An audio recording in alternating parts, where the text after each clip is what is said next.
Assalamualaikum warahmatullahi wabarakatuh. Alhamdulillah allazi bi ni'matihi tatimmus shalihat. Asyhadu an la ilaha illallah wa asyhadu anna Muhammadar Rasulullah. Allahumma salli ala nuril anwar wa sirril asrar wa tiryaqil aghyar wa miftahi babil yasar Sayyidina Muhammadinil Mukhtar wa alihil adhar wa ashabihil akhyar adada ni'amillahi wa ibdalih. Amma ba'du, Rabbana zidna ilman warzuqna fahman. Yang saya muliakan pengurus Dewan Kemakmuran Masjid Jami As-Sakinah, yang saya muliakan para alim ulama cerdik pandai, ibu bapak semuanya, saudara-saudari muslimin muslimat rahimakumullah.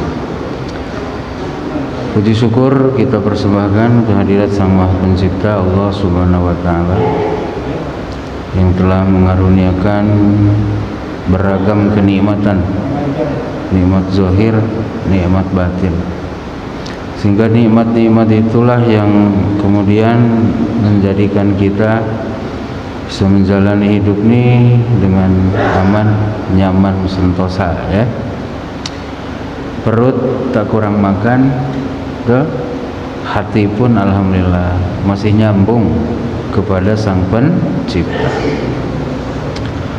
Perut kenyang tapi hati tak nyambung, tak nyaman juga hidup, ya, tak nyaman. Salawat salam hadirin mari kita bacakan untuk Rasulullah, keluarga, sahabat dan pengikut beliau. Allahumma sholli wa sallim ala sayyidina Muhammadin wa ala alihi. Kita lanjut, ya.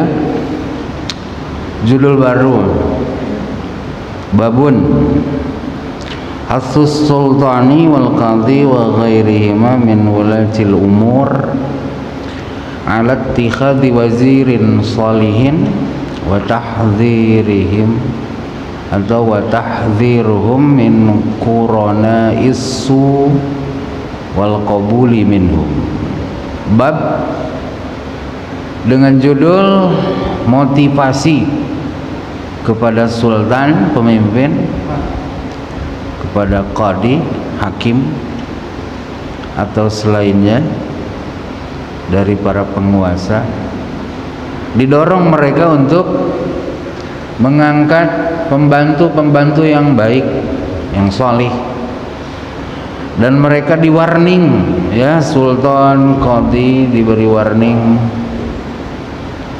awas, hati-hati jangan sampai ngangkat pembantu yang jelek, ya, dan jangan mau menerima usulan saran dari pembantu jelek itu.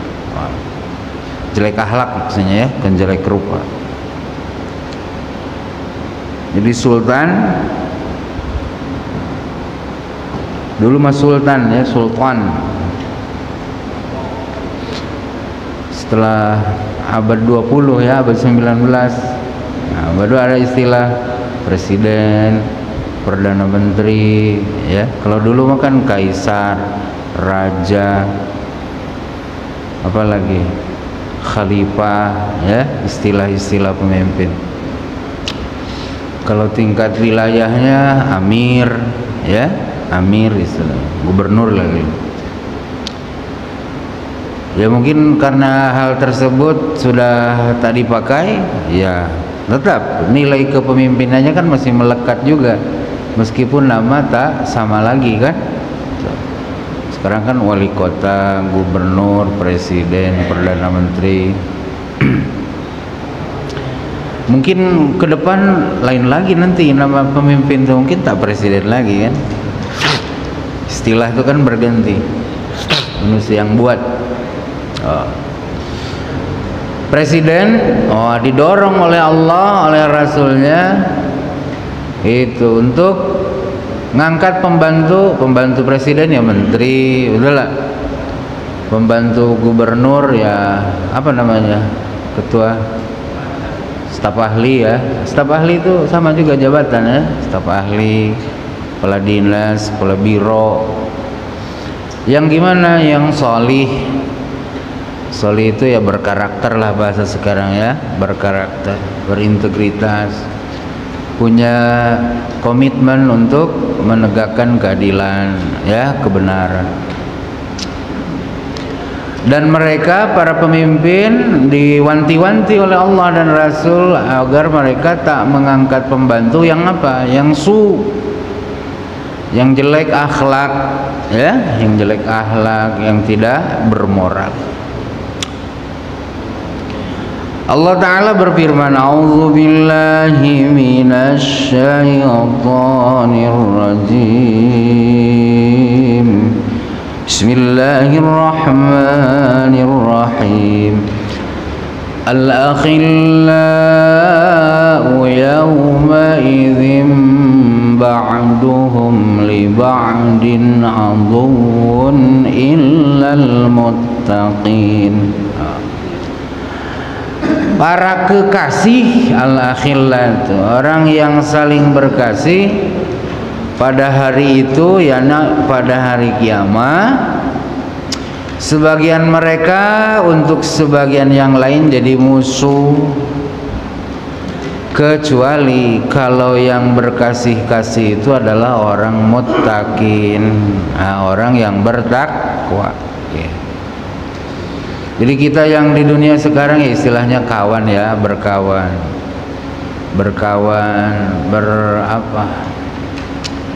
saling tolong menolong, saling bantu ya, saling support hidup. Satu susah, yang satu nolong gitu kan, satu kesulitan, yang satu bantu carikan jalan keluar. Nah, kalau sekarang kan gitu Pak ya, saling memberikan bantu. Tapi di hari kiamat nanti, orang yang kita sayangi, orang yang kita jadikan sahabat, orang yang hari ini jadikan kita sebagai ya tempat nyandar, hari itu tak ada lagi. Hari itu kita akan bermusuh. Bermusuh itu apa? Tak hirau ya, tak hirau. Bahkan kalau musuh itu saling memberatkan, saling menuduh ya. Kecuali kalau yang berkasih-kasih, bersahabat sewaktu di dunia itu pada bertakwa. Maka ada support dari Rasul. Kalau kita mencintai seseorang tuh cintai pillah, karena Allah, supaya tergolong muttaqin, agar bukan hanya di dunia kita bisa saling bantu, di akhirat nanti kita bisa saling memberikan syafaat.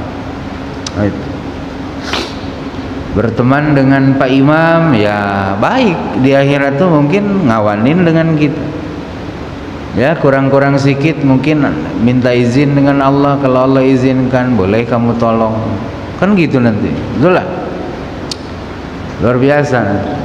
Kalau muttaqin ya, kalau kongsinya di dunia nih untuk materi aja, ini mumpung lagi punya power di dekat, betul lah. Udah dekat bikin repot jadinya kan, minta proyek itu, minta proyek ini, udah tak ada lagi ya lari. Nah, nanti di akhirat susah Pak, kalau di dunia hubungan persahabatannya kayak gitu. Nah begitupun sultan dan wazir itu kan berarti akhillah, nanti menjadi berkasih-kasihan, betul lah, bertolong-tolongan ya. Si raja menjadi penolong untuk wazirnya, wazirnya pun menjadi penolong untuk rajanya. Nah kalau asas tolong menolongnya itu ketakwaan, betul, nah, maka di akhirat nanti takkan jadi musuh satu sama lain, melainkan justru akan saling menguntungkan. Kalau asas persahabatannya, asas kongsinya apa? Ketakwaan. Nah itu dalilnya ya. Nah, jadi gitu. Berarti ya Ustaz, bukan hanya terkait pemimpin, terkait penguasa ya. Nah, kita pun sama dalam bersosial bermasyarakat nih, yang kita jadikan kawan, yang kita jadikan sahabat ya, itu asas kita tuh jangan semata-mata untuk keuntungan dunia, tapi harus asasnya itu ketakwaan. Betul lah? Dia mensupport kita untuk lebih baik, kita pun mensupport mereka untuk lebih baik. Dari Abu Sa'id, dari Abu Hurairah radhiyallahu anhuma. Jadi ada dua sahabat ya menjadi sumber hadis ini, Abu Sa'id Al-Khudri dan Abu Hurairah. Abu Hurairah ini namanya Abdurrahman bin Sakhr ya. Kalau ada Abu Abi Aba, nah itu namanya kunyah ya. Tapi Abu Hurairah ini lebih terkenal kunyahnya ya ketimbang alam isimnya. Semoga Allah meridhai kedua beliau. Kata mereka, Rasulullah SAW bersabda, begini sabdanya, ma ba'atsallahu min nabiyyin walastakhlafa min khalifatin illa kanat lahu bitanatani. Allah Azza wa Jalla tidaklah ngutus seorang nabi, dan Allah Azza wa Jalla tidaklah mengangkat seorang khalifah kecuali untuk nabi dan untuk khalifah itu ada dua pendorong. Ada dua pendorong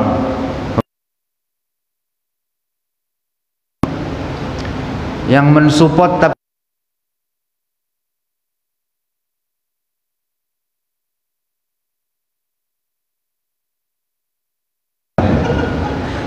tokoh tak terlihat, tokoh tak ber-SK ya. Tak ada SK-nya. Apa Ustaz?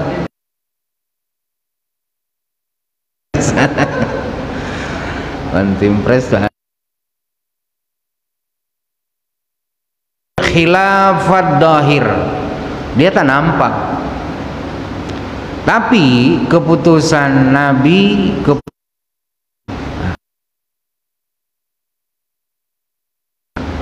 cuman tak nampak, pembisik tak ber-SK lah mungkin ya. Dijelaskan pembisik pertama, bitanatun ta'muruhu bil ma'ruf wa tahudduhu alaih. Pembisik pertama meminta khalifah untuk berbuat baik, untuk tegaknya kebaikan. Itu macam pertama begitu. Yang kedua, wa bitanatun ta'muruhu bisyarri wa tahudduhu alaihi. Pembisik kedua mah lain, dia ngedorong sang nabi, ngedorong sang khalifah, ngedorong sang sultan untuk buat keburukan dan mensupport agar keburukan itu menjelma. Nah, terkait terkait bitona ini ulama bermacam ragam pemahamannya, penjelasan. Ada yang menyebut bitona itu istilah lainnya korin. Ya, pernah dengar ya? Korin ini ada dua, ada qarinun minal malaki, yang kedua ada qarinun minal jinni. Tak terlihat, malaikat kan tak terlihat, jin pun tak terlihat. Ada korin nabi, ada korin khalifah, ada korin presiden dari bangsa malaikat. Nah, ini yang ta'muruhu bil ma'ruf wa tahudduhu alaih, memerintahkan sang presiden untuk buat ma'ruf, mensupport, membantu menjelmakan. Wah, ini malaikat nih. Ke nabi pun begitu ya. Kemudian yang kedua, qarinun minal jinni. Korinnya nabi, korinnya khalifah itu daripada bangsa jin.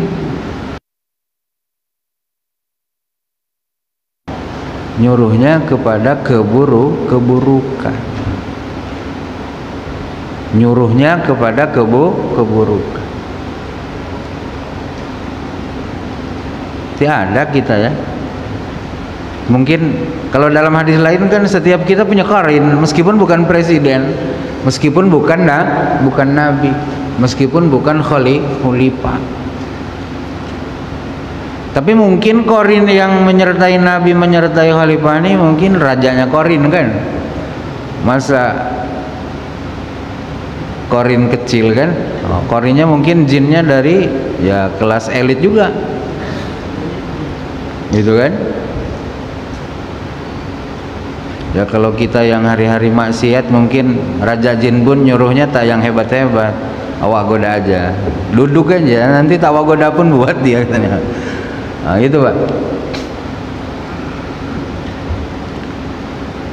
Ada pemahaman ulama yang kedua, kata para ulama ada maknanya bitonah yang tamuruhu bil ma'ruf tuh maknanya adalah an-nafsul mutmainnah. Nafsu yang nyuruh kepada kebajikan. Jadi di nabi, di khalifah, di presiden, di sultan, di kadi, ada nafsul mutmainnah yang mendorong dia untuk buat kebaikan. Bitonah yang kedua yang nyuruh kepada keburukan itu namanya an-nafsul ammarah bisu. Nafsu amarah kata bahasa kita. Nafsu yang dorong kita untuk berbuat kepada keburukan. Wal maksum man asamallah. Dan orang yang dijaga adalah orang yang dijaga oleh Allah. Jadi maksum di sini ada dua juga maknanya. Maksum yang pertama makna dijaga itu memang tak ada buat keburukan sama sekali. Ini hanya untuk nabi nih. Ya. Kalau selain nabi maksumnya itu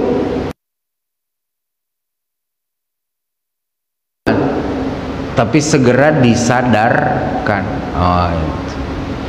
Dosa dilakukan tapi segera disadarkan, segera tobat lah. Nah, itu maksum juga ya. Itu kalau nabi mah jelas tidak terjerumus sama sekali ke dalam dosa itu makna maksum kalau nabi. Nah, kalau selain nabi mah boleh jadi dosa itu dilakukan tapi segera dikasih sadar atas dosanya itu, atas kesalahannya. Nah, yang dijaga dari korin buruk tadi adalah orang yang dijaga oleh termasuk kita. Boleh jadi kita satu waktu ngikut korin kita dari malaikat, boleh jadi satu waktu yang lain kita ngikut korin kita daripada jin. Ya. Karena malaikat dan jin ini tak nampak, ya kita tak terasa juga di bawahnya. Itulah. Nah, maka pagi sore kita dianjurkan Rasul untuk berzikir begini. A'udzu bikalimatillahi tammah min syarri ma khalaq. A'udzu bikalimatillahi tammah min syarri ma khalaq. Saya berlindung dengan kalimat-kalimat Allah yang sempurna dari kejahatan makhluk. Nah, termasuk makhluk jahat itu siapa? Korin dari kelompok jin tadi, ya, yang nyuruh kita berbuat syar, keburukan. Nah, itu. Yang bisa naklukin mereka itu ya hanya Allah, ya. Jadi tak usah kita nantang setan, ya. Gitu. Tak usah, karena setan dan kita sama-sama makhluk. Tidak memiliki tidak memiliki kemampuan memberi manfaat, memberi madarat. yang punya kunci itulah bisa nimbulin madarat dan nimbulin manfaat itu hanya Allah. Maka dalam Asmaul Husna kan ada An-Nafi'u, Ad-Darru, itulah An-Nafi yang memberi manfaat, Ad-Dar yang memberi madarat. Tahu nangtang jin, tahu nangtang setan, itulah. Yang harus kita lakukan apa? Kita minta perlindungan Allah yang nyiptain kita, yang nyiptain jin, itulah. A'udzu bikalimatillahi tammati min syarri ma khalaqa. Nah, berikutnya dari Sayyidah Aisyah radhiyallahu taala anha. Itu yang pertama di riwayat Bukhari ya. Selanjutnya di riwayat Imam Muslim dari Sayyidah Aisyah radhiyallahu anha qalat, kata beliau begini, bersabda utusan Allah sallallahu alaihi wasallam, "Idza aradallahu bil amiri khairan ja'ala lahu wazira sidqin, inna siya zakara wa in zakara a'ana." Apabila Allah Azza wa Jalla menghendaki kebaikan kepada seorang pemimpin, maka Allah jadikan untuk pemimpin itu pembantu-pembantu yang jujur.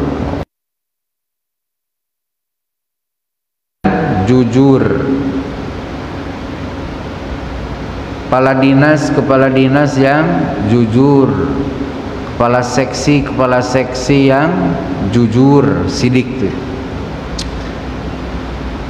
Jadi kalau kita sebagai pemimpin, betul? Nah, pengen tahu Allah nih menghendaki baik tak dengan kita? Nah, udah usah nengok ke langit lah, tengok ke bawah. Siapa kasih kita, siapa kadis kita, siapa kabiro kita, betul gak?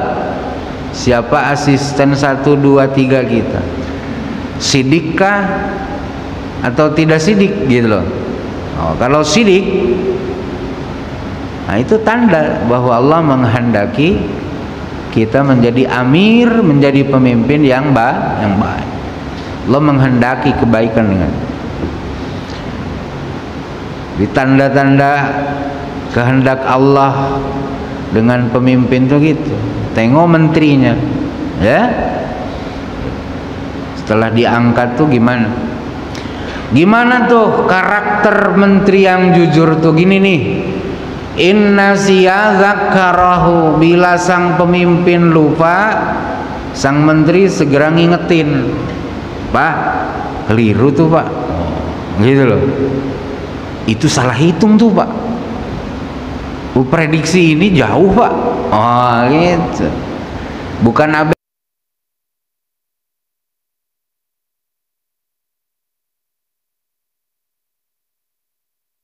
Oh ini keliru nih Pak Presiden nih, segera diingatkan.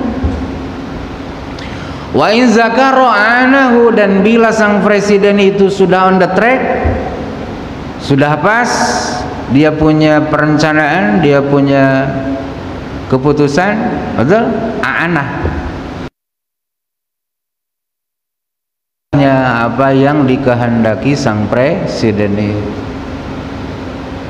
Paham ya? Nah itu pembantu yang jujur. Jadi kalau keliru mengingatkan, kalau sudah benar nyupot.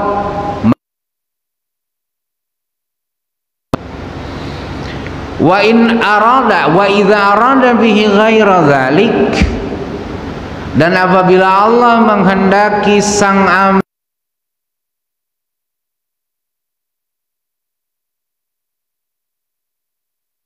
amir itu selain kebaikan. Apa selain kebaikan? Jadikan untuk sang amir tadi pembantu-pembantu yang su'in, jahat, yang jelek.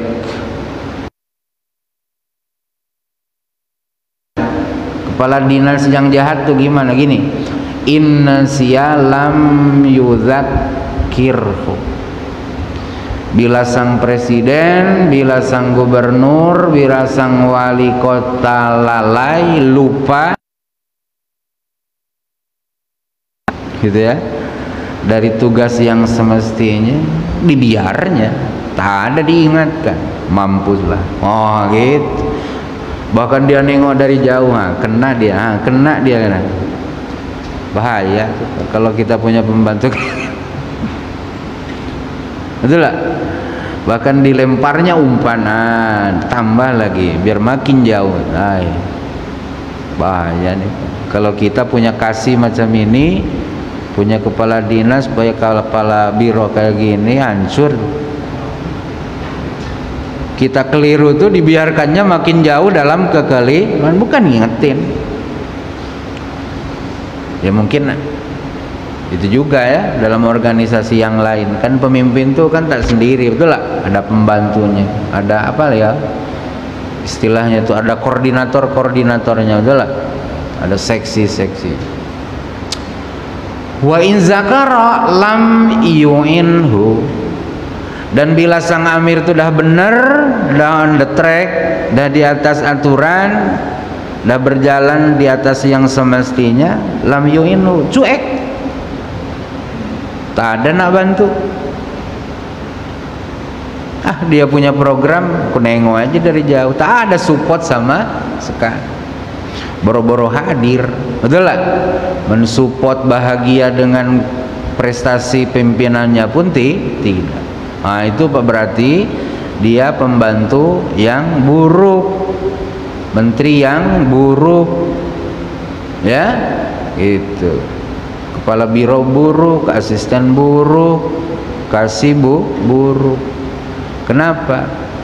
Sang pimpinan di atas kebenaran, dia tak ada peduli. Jadi mensupport orang yang baik itu kebaikan. Betul lah. Mensupport orang yang baik itu kebaikan. Cuek terhadap kebaikan yang dilakukan oleh orang lain, tak ada sama sekali respect, betul lah. Apalagi benci, itu adalah keburu.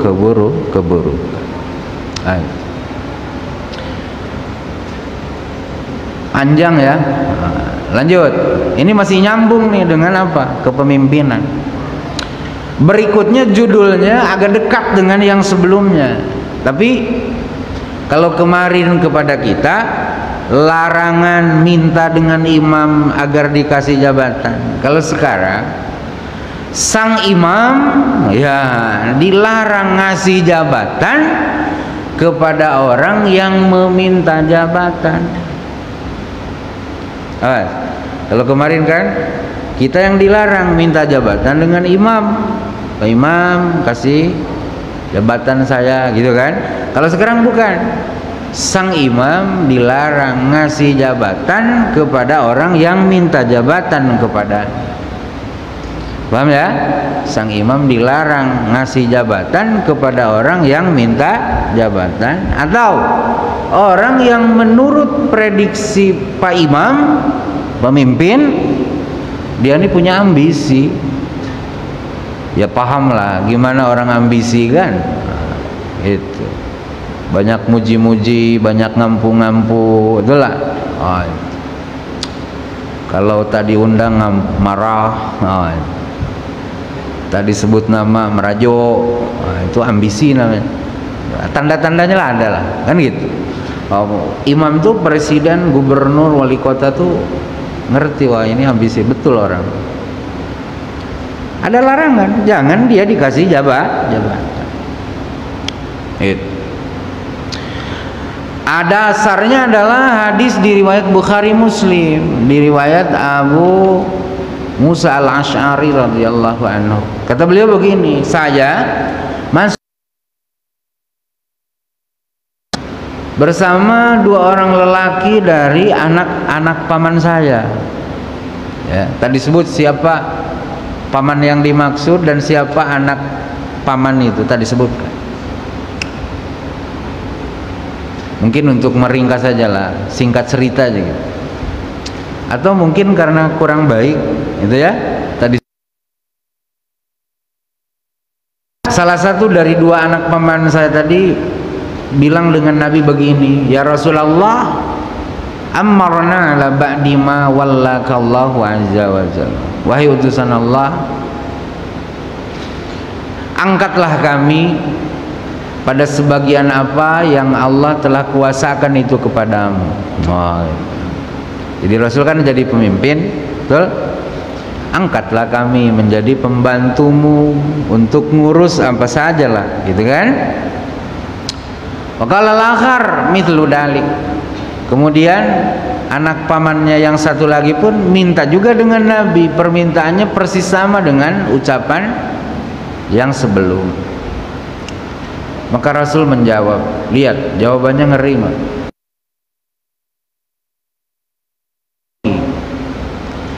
La nuwalli hadzal amala ahadan sa'alahu aw ahadan harasa alaihi.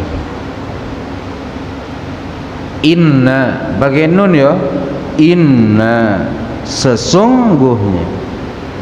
sesungguhnya kami, kata Rasulullah, wallahi demi Allah.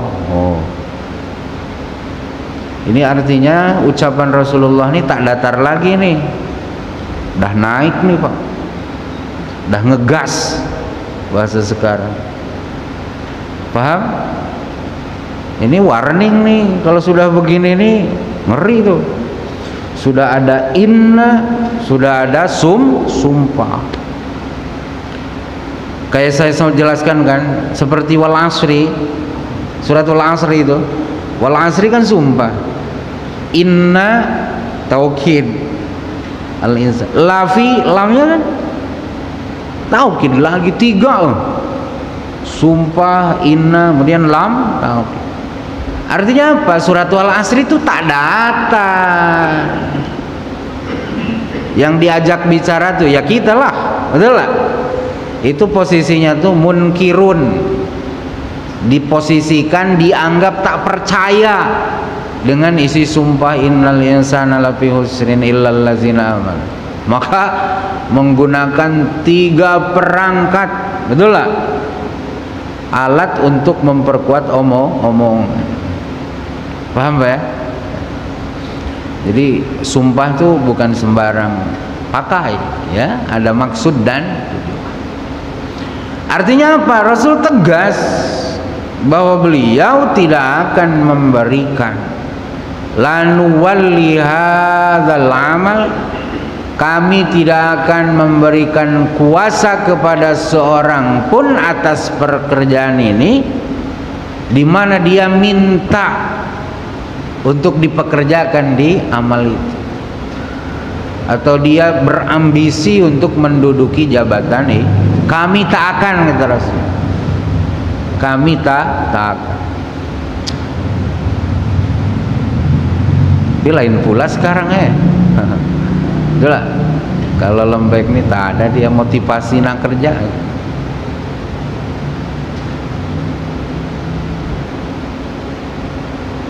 Kalau ditawar nolak tuh kesannya tak semangat, betul lah. Berat katanya kalau ditawarin dah nolak, betul lah. Justru malah kita melihat siapa yang kenceng nih kan, yang kenceng gitu. Kenceng tuh ya kenceng mintanya.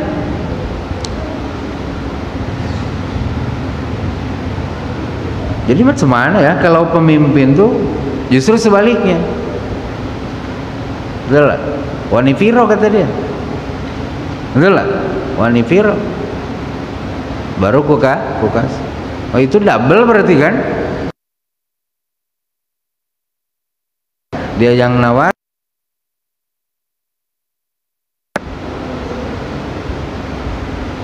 paham ya?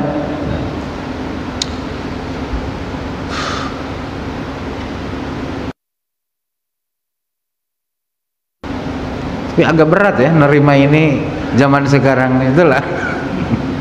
Iya sih, itulah.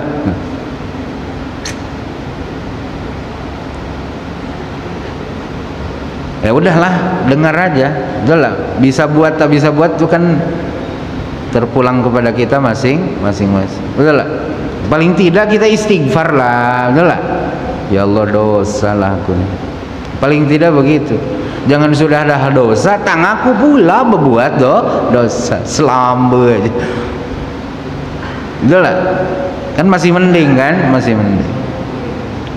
Jangan pula enggan dengan istighfar gitu. Dah panjangan rasa saya, dah ada beberapa pekan ya membahas ulil amri aja.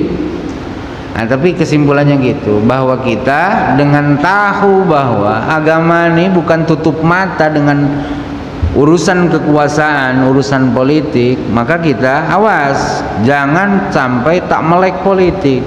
Betul? Jangan cuek dengan politik. Umat Islam ini harus, betul lah. Nah, karena kita tinggalnya di NKRI, betul lah. Pakai aturan yang sudah dibuat. Jangan buat aturan sendiri. Nah, itu yang bikin kacau. Kan ada aturan main yang disepakati, betul lah. Nah, itu melalui partai-partai di kita. Supaya ya udah ikuti aja yang berlaku. Karena kalau kita buat cara sendiri nanti jadi masalah. Ya masalah ke orang, masalah ke kita kan. Nah, dah. Cuman jadi orang partai ini capek, Pak. Betul lah, capek. Capeknya luar dalam waktu, betul lah. Tapi perjuangan, betul lah. Dan jangan Bapak mengecap semua orang partai itu pembohong, jangan.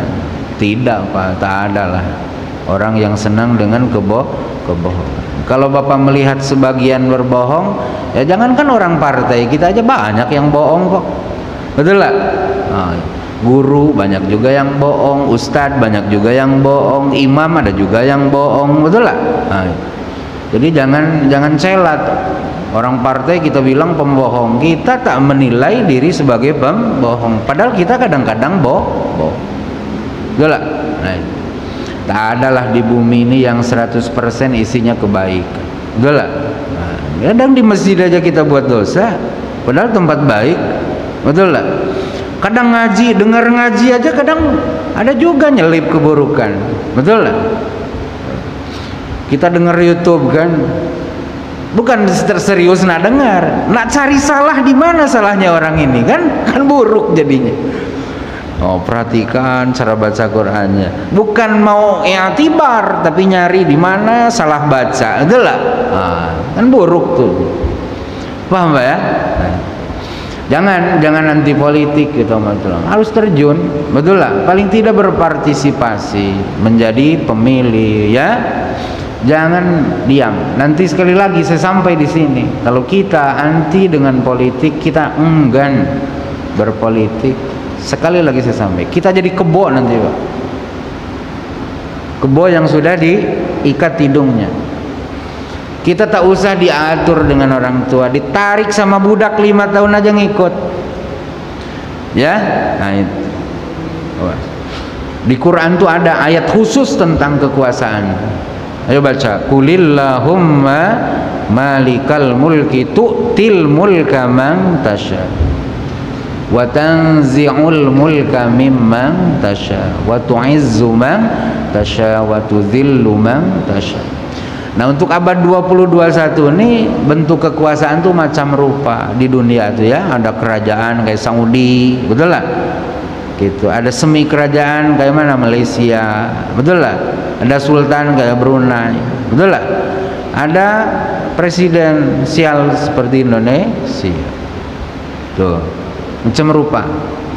Yang intinya hidup kita ada yang mimpin. Nah, itu yang penting, ya. Dah masuk judul baru, agak jauh sedikit dari masalah politik kemarin. Kita bincang sekarang apa? Bab etika. Kitabul Adabi, kitab tentang etika, adab, ya. Bab pertama apa? Al-haya'u wa fadlu wal hasu 'ala takhalluqi bih. Tentang malu. Kemudian keutamaan malu. Kemudian mendorong kita, dorongan dari syariat, dari Allah dan Rasul, agar kita berakhlak malu, ya, punya akhlak malu. Itu. Apa itu malu? Nah, malu itu apa, Ustaz? Malu. Ngapa katanya tak datang? Aduh, malu, Wak, katanya. Bajunya sobek. gitu ya. Ngapa tak datang? Aduh malu ada mantan mertua katanya. Bener tak? Malu juga kan?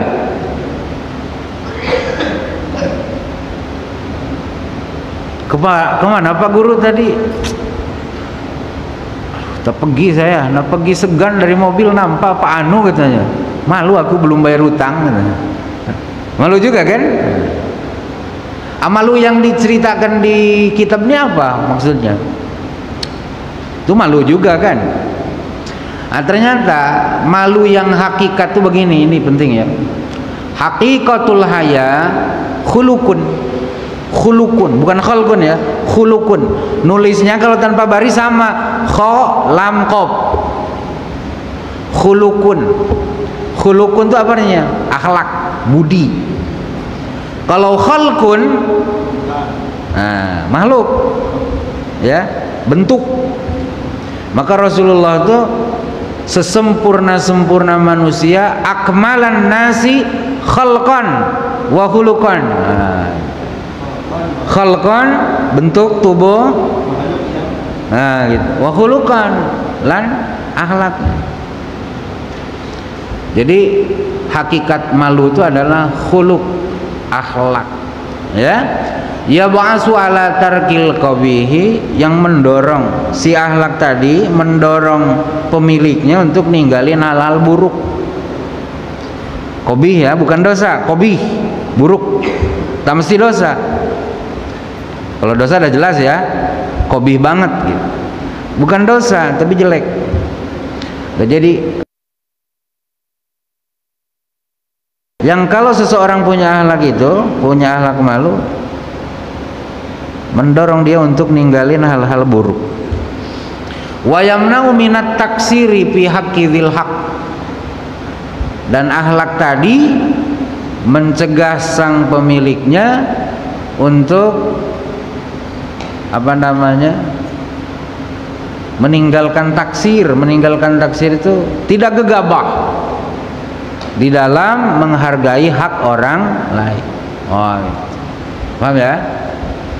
Itu malu secara hakikat, ya, malu secara hakikat tuh begitu. Khulukun yab'asu ala sahibihi, yab'asu sahibahu ala tarkil qabihi wa yamna'u sahibahu anit taksiri fi haqqi dil haq. Jadi akhlak yang mendorong pemilik akhlak itu untuk meninggalkan hal-hal yang tak baik dan mencegah pemilik akhlak tadi untuk tidak gegabah dalam menunaikan hak orang lain. Gitu. Ngapa Mas katanya tak dikirim langsung aja ini buku nih? Aduh, malu saya. Kenapa? Depannya sobek loh, padahal dia dah bayar. Gitu. Nah, itu malu yang bener itu. Misalnya kita udah pesan buku nih, minta dicetak, udah dibayar 100.000, betul lah. Sekali nak dikirim tersobek pula covernya. Ngapa belum dikirim? Aduh malu mak katanya, ininya sobek. Ini malu yang bener nih. Kenapa? Dia tak ingin orang yang punya hak ini menerima hak dari dia dalam keadaan tidak sempurna. Paham ya? Nah itu malu. Tapi ada malu secara uruf, yang contohnya tadi itu tadi. Ngapa tak pergi pesta? Malu ketemu dengan mantan mertua gitu. Dia tak pergi. Padahal tak ada kan ngapa-ngapain juga kan? Betul lah? Gitu. Paham ya? Oke. Malu tuh. Etika pertama apa? Malu ya. Haya bahasa Arabnya. Awas Ustaz. Ini agak penting juga. Hayaun, hayatun satu akar kata loh. Hayaun apa artinya? Malu. Kalau hayatun hidup. Coba. Hayaun, hayatun. Tuh, akar katanya sama. Artinya apa? Artinya gini. Orang hidup tuh mesti punya malu. Kalau hidup tapi tak ada malu, itu artinya tak punya hidup hakikat. Cuma hidup tapi sudah tak punya maka disebut makhluk hidup yang tak ada malu itu hayawan. Tengok aja, tak ada malu. Orang azan main pula dia di samping masjid kan, bekejar, bahkan melewati orang sholat kayak kucing tuh. Kalau musim kawin, tak ada malu buat depan kita lagi sholat. Kenapa? Dia hidup tak ada malu, maka jadi hayawan. Manusia mah disebutnya insan, hidupnya harus punya malu. Maka di Quran disebut manusia hidup tapi kehilangan malu, dia kal an'am balhum adol, melebihi hewan. Betul lah? Nah, itu Ustaz, itu penik-penik sedikit. Hayaun, hayatun, hayawanun. Dah habis ya. Itu. Nantilah hadisnya ya. Ini judul aja dulu. Demikian, mudah-mudahan ada manfaatnya. Subhanakallahumma wa bihamdik, asyhadu an la ilaha illa anta, astaghfiruka wa atubu ilaik. Assalamualaikum warahmatullahi wabarakatuh.